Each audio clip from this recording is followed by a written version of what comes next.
Hey Argos fans, Yannick Franceschi here with you again for the Argos Admirals, and today we're going to preview your Toronto Argonauts' upcoming matchup against the visiting Edmonton Eskimos on Monday night at Rogers Centre. Now, let's get right into it. Last week, big victory for the Argonauts in Calgary against the Stampeders. Ricky Ray in the offense finally seemed to find some sort of rhythm and some sort of groove.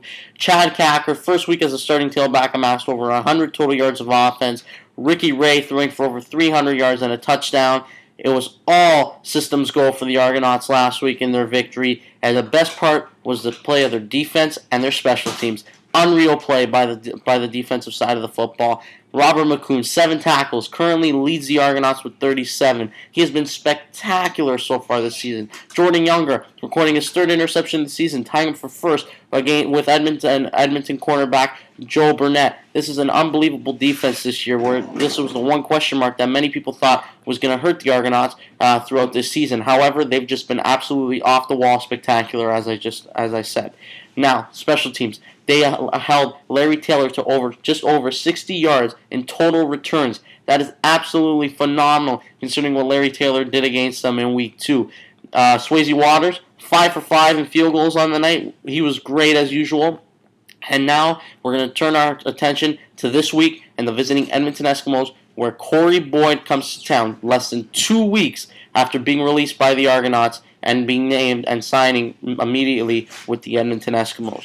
Cory Boyd played last week, had only 2 touches in total, but this week it's assumed that he's going to have a much bigger workload against his former football team, and he certainly has a chip on his shoulder and has a lot to prove against the Argonauts that cut him for certain reasons, such as he can't block, he's not a good fit for the offense, and they don't really need a bruising type of back like Cory Boyd. Now, we're going to look at the Edmonton defense that has been absolutely incredible all season long so far, and in Week 1 against the Argonauts, they proved that they can really be one of the best defenses in the league. J.C. Sherritt, starting middle linebacker, absolutely phenomenal. Currently leads the league in tackles with 58. Had 11 tackles in Week 1 alone and a forced fumble against the Argonauts.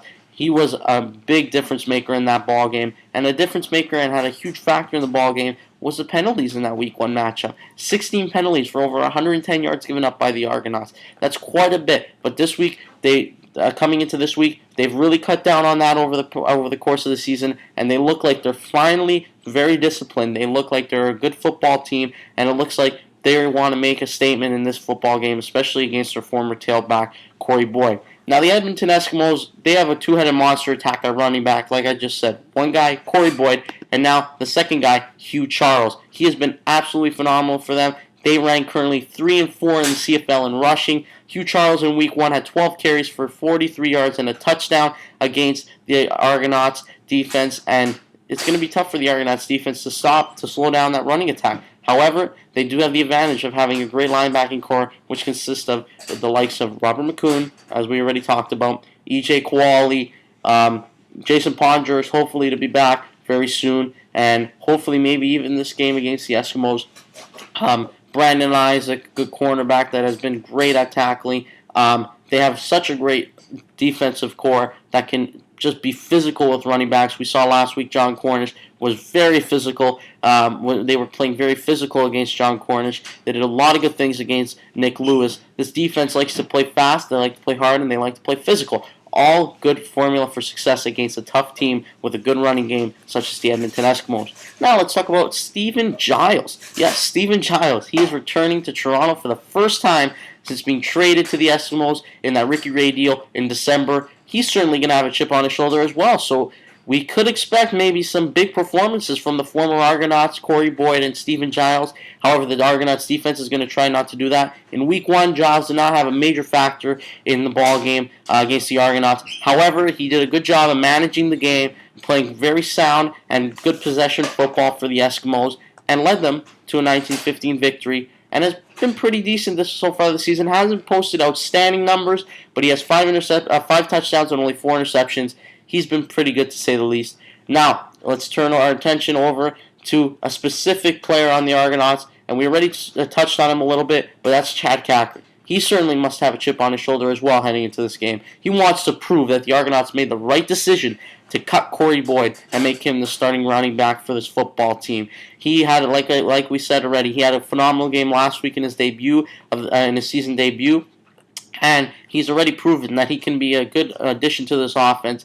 And it looks like he's found a comfort zone with Ricky Ray and a comfort zone in the offense. Andre Dury had only 2 catches last week, but one was a big one. He had a touchdown grab, which was incredible in the end zone. He did a great job of just finding an opening in between the defense and in between coverage, made the catch, recorded the touchdown, his first of the season. Chad Owens did a great job again. Had close to 9 yards receiving last week. He continues to climb up. He's currently ranked, I believe it's 4th or 5th in the CFL in receiving. So he's done a great job so far this season for the Argonauts, providing Ricky Ray with a solid target. One of the guys that has continued to really not produce as much as the Argonauts want to is Jason Barnes. He had one big game, sort of, against the Winnipeg Blue Bombers, where he had the winning touchdown, which was his first and only of the touchdown reception of the season so far.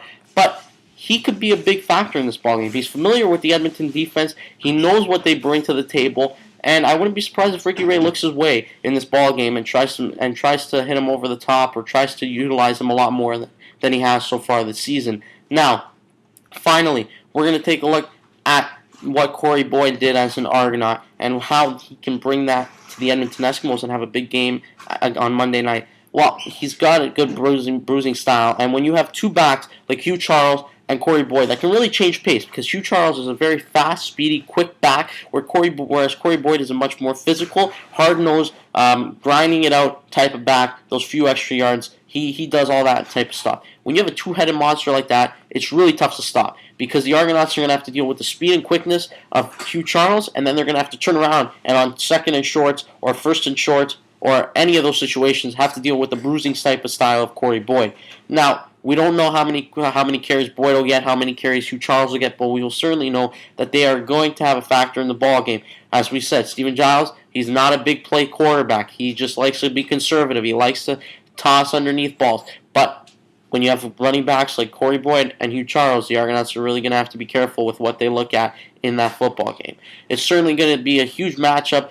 The Edmonton Eskimos coming off a loss last week at the hands of the Montreal Alouettes, and Anthony Calvillo having a huge game in that one. So maybe another huge game for Ricky Ray is out in possibility for this week. But we'll have to see. It looks like it's going to be a great matchup, a lot of intensity, a lot of energy, a lot going into this ball game. There's a lot of attitudes going on the line here. We'll see what happens. It's going to be a great ball game. Like I said, Monday night, Rogers Center, 7:30. Make sure you're there. We also have a huge announcement. For the first time this season, the Argos Admirals, all the Argos Admirals, so that'll be about 30 of us in total, will be hunting and taking over the Rogers Center. That's right, we will be taking over the Rogers Center on Monday night, so you guys can find us. We don't know where we will be sitting exactly yet, but however, we will all be there in the same section, and we'll be giving away some prizes. So come by, and make sure you come by and find us and see us and chat with us during the game. Also, make sure you chat with us on Twitter, Facebook. Obviously, you can post your videos, send us your videos on YouTube from the game, anything like that. It would be great. We would love to have your fan reactions of how this heading into this matchup, or even afterwards, or even at the game. If you decide to shoot some videos of some great things happening at the ball game, we'd appreciate it. You can send it in to us. We put it up on the site, and that's it for this time, Argos fans. Hope you enjoy the game, and we will see you there on Monday night.